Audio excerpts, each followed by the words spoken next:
3 नवंबर अंतरिक्ष के इतिहास में अहम दिन था। इसी दिन यानी 3 नवंबर 1957 को रूस ने स्पुतनिक 2 नाम के अंतरिक्षयान में लाइका नाम की एक डॉगी को अंतरिक्ष भेजा था। स्पुतनिक 2 में बैठकर उसने धरती के चक्कर भी लगाए थे। लाइका को एक तरह से परीक्षण के लिए भेजा गया था।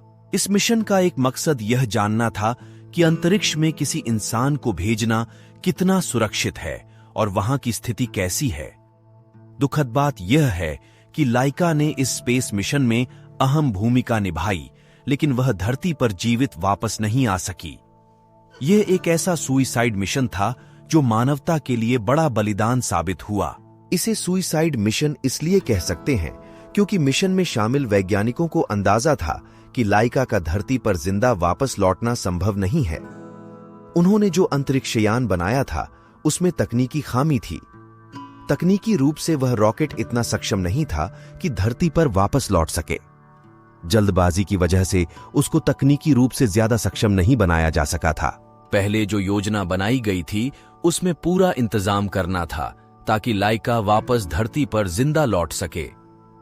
ज्यादा एडवांस्ड स्पुतनिक 2 के निर्माण पर काम चल रहा था, लेकिन दिसंबर से पहले उसको तैयार करना संभव नहीं था। ख्रुश्चोव ने इस मिशन को प्रोपेगेंडा के तौर पर देखा। वह चाहते थे कि बोल्शेविक क्रांति की 40वीं जयंती पर मिशन को लॉन्च करना ज्यादा फायदेमंद रहेगा। स्पुतनिक 2 का साइज एक वॉशिंग मशीन से थोड़ा बड़ा था। लाइका को स्पुतनिक 2 के अंदर खुद को जीवित रखने के लिए प्रशिक्षण देने के मकसद से उसे छोटे छोटे पिंजरों में प्रशिक्षण दिया गया। लाइका को अंतरिक्ष मिशन पर जाने से पहले पूरा प्यार दिया गया। उसे अपने घर पर लाया गया ताकि वह अपने बच्चों के साथ खेल सके। मिशन पर रवाना होने से पहले टीम ने उसको गुड बाय कहा और उसके नाक को चूमा।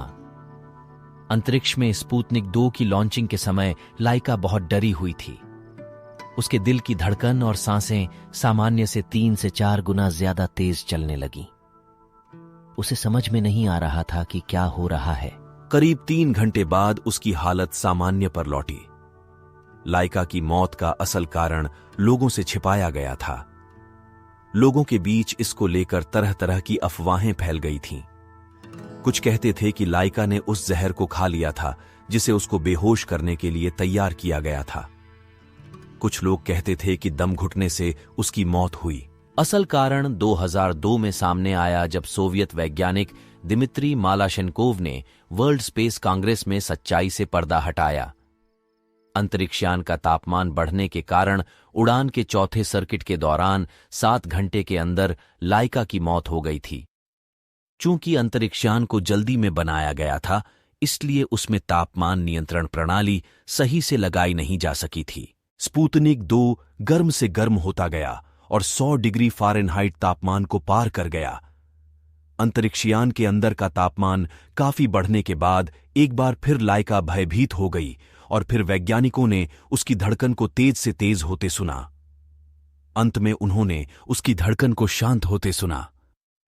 स्पुतनिक 2 5 महीने तक अंतरिक्ष में रहा। 14 अप्रैल 1968 को जब वह धरती पर लौटने लगा तो विस्फोट के बाद लाइका के अवशेषों के साथ टुकड़ों में बंट गया। लाइका की अंतरिक्ष यात्रा के बाद अंतरिक्ष से जुड़े एक रहस्य से पर्दा उठ गया था। अब साफ हो गया था कि किसी जीवित प्राणी को बाहरी अंतरिक्ष में भेजा जा सकता है।